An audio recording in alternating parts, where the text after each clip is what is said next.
À la tribune d'un palais des congrès rempli, Paul Biya du Cameroun lance l'appel pour une véritable synergie internationale contre la piraterie maritime.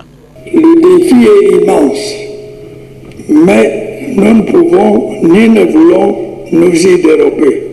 Ce faisant, nous créerons entre les riverains du golfe de Guinée une zone de sécurité et de prospérité.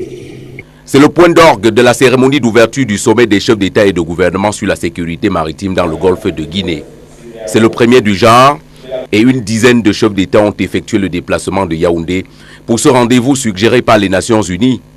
Le Conseil de sécurité exhorte la CEDEAO, la CEAC et la CGC à œuvrer conjointement pour l'élaboration d'une stratégie régionale de lutte contre la piraterie, les vols à main armée et les autres activités illicites commises en mer. Pour la seule année 2011, l'Organisation maritime internationale révèle que près de 60 attaques de pirates ont été enregistrées dans cette partie du monde, les pays les plus touchés étant le Bénin, le Nigeria et le Togo.